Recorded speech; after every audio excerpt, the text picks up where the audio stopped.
Hey everybody, I have a Harbor Freight compressor here, the Central Pneumatic brand, and this is the 100 psi 3-gallon oilless compressor.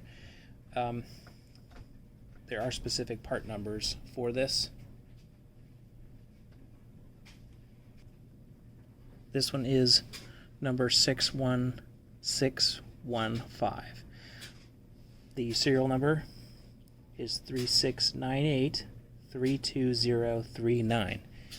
And I did notice when I was at the store getting these that there were slightly different numbers on what looked like the same model with this pancake style tank. They also had the alternate version, same capacity, same maximum pressure, but it had a cylinder tank. So not sure if there's any difference there, but I've been using this off and on, mainly for just inflating tires and also just doing some airbrush work, because it's a pretty good option for if you're using a small airbrush, not for vehicle painting, but like hobby style painting. But I was just running it at about 60 psi. I just noticed that the tone changed, and really to me it indicated that there was no resistance. So the compressor just kind of sped up a little bit, like there was nothing wrong. There was a little bit more hissing, so I shut it off and I decided to take it apart. And because I noticed as well, more importantly, that the pressure dropped to near zero. So I knew compression was lost somehow.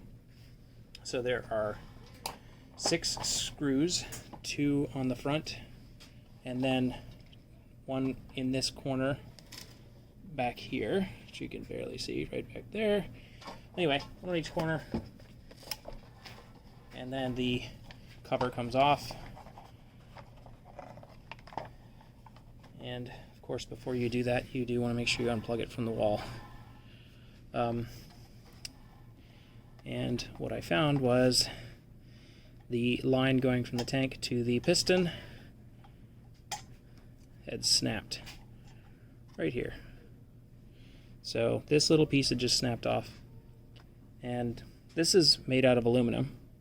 I think main reason for that is probably cost, but the benefit of the aluminum is if there's any moisture that's compressed into this tank, I guess that won't rust this out. But aluminum is very malleable, and if you vibrate it or flex it enough times, then it's just going to snap, and that's what happened here. So how do you fix it? Well, what I have here is some brake line from the auto parts store, and the size, you can see that, is 3/16 by 12. And so what I'm going to do is just bend this to fit between these 2 points, and hopefully this won't break as quickly. Steel is slightly more flexible than aluminum, and it has a little bit less, I guess, a little bit more memory to it, so hopefully it shouldn't snap. This uses these small brass collars to create a flare that will fit inside this joint very tightly right there. So I'm going to approximate that by using my brake line flare tool. You can see, I don't know if you can see on the end of this right there how it flares out, but that actually fits pretty much perfectly with the end, so that should create a pretty airtight fit. I'm also going to put some O-rings over the outside of this so that when these come down over it, when those come down over the top, they're sandwiching that O-ring, and hopefully it won't leak too much. But you do need a brake flaring toolkit. Something like this. This is for brake lines of varying sorts, varying sizes I should say. And it has these different taps and pieces. These are not really expensive. I think you can also rent them from most auto parts stores. So I think this was about $25 for this set. So may come in handy later. let's see what we can do. So you are going to need one of these. This is a copper pipe cutter, but you could probably use almost any kind. We're going to need to cut this roughly to length.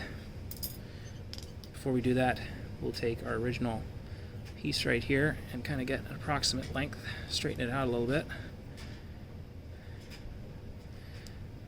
And we're going to need about, let's give ourselves a little extra just in case. Let's go to somewhere right around there in case we make any mistakes.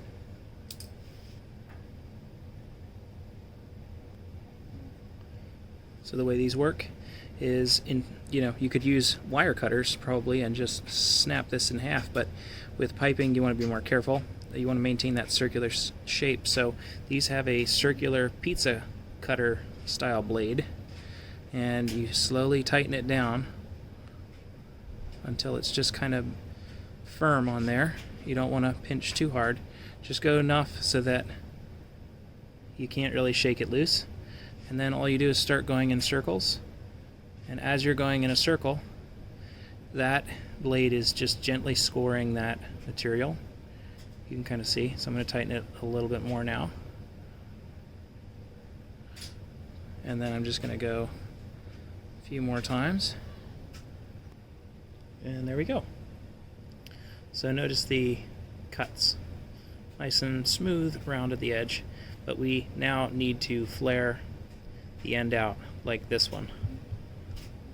So let's go ahead and use our tool.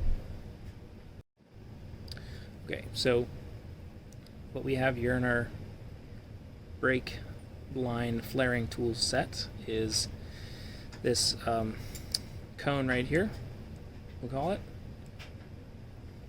And then we have our vise that is designed to hold the specific size of brake lines that you have. So you can see the different sizes are marked. We're going to be using the 3/16 size to hold this line.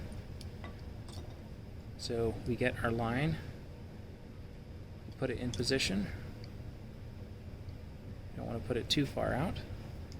And then you tighten it down. Your tightening screws.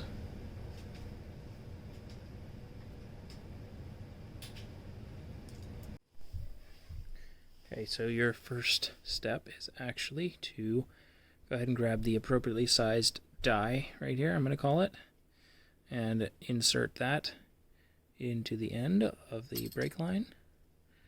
That's your first step. Then put your clamp over it. This is going to basically roll this back. So see if we can go ahead and get that on there. And we can. And there it's in position. Now, the thing that I've discovered, and you might have the same thing, same problem, just because probably this is a cheap set, as you tend to tighten this down, it can often go crooked, go to the left or the right, and kind of bend this end over.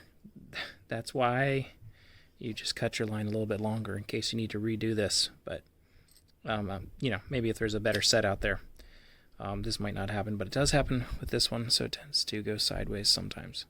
So cut your line a little longer just in case. You can always make a little bit of a bend in it. It's not going to hurt anything. So now we'll tighten this down.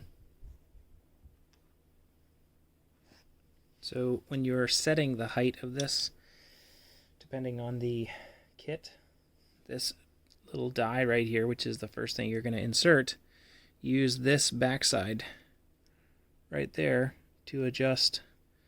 That's where your your line needs to come out to. So right to there, like that. That's the correct height to set it at. Then you go ahead and tighten it back down.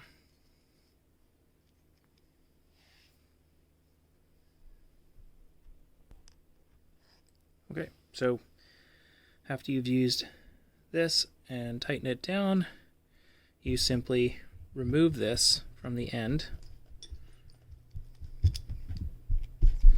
All this is in here. And then You leave it just where it's at, and you tighten this anvil down onto the end until it's basically until it stops. Then remove it, and then all you need to do is just clean this edge up a little bit with some sandpaper.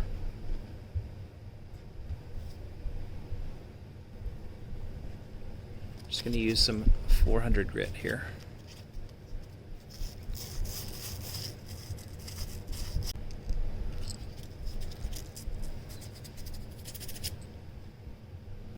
Alright, so the next thing we do is we want to take our piece of tubing, we want to bend it. Basically, you want to run about 1.5 inches, bend it 90 degrees. You want to take care not to kink it. If you have a tubing bender, that's ideally what you want to use, but I just used my pliers and just did a little bit at a time, so it's a little wrinkly, but it's not kinked, so that's good. So then you take 2 rubber washers. These are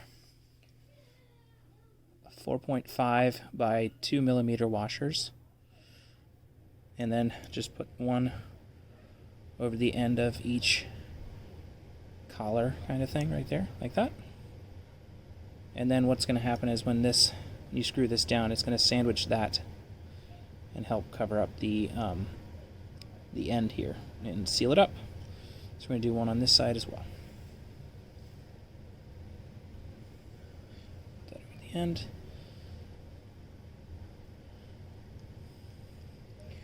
And we take our piece on each side.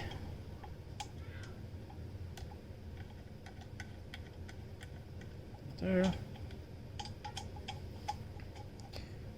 And then we can test this, see if it holds air up to its 100 psi limit.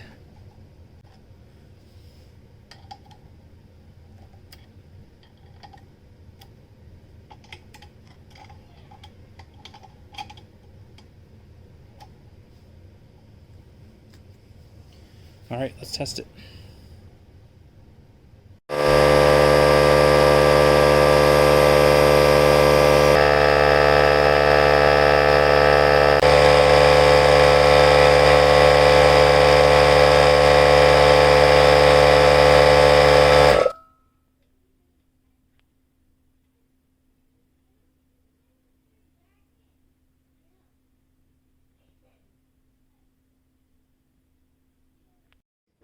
Alright everybody, so I tested it and it holds at 100 psi without any noticeable leaks, so that fixes the problem. That's definitely I would say, a manufacturing defect or a design defect at least. So if you have this Harbor Freight compressor, then that's the fix for it. Thanks guys.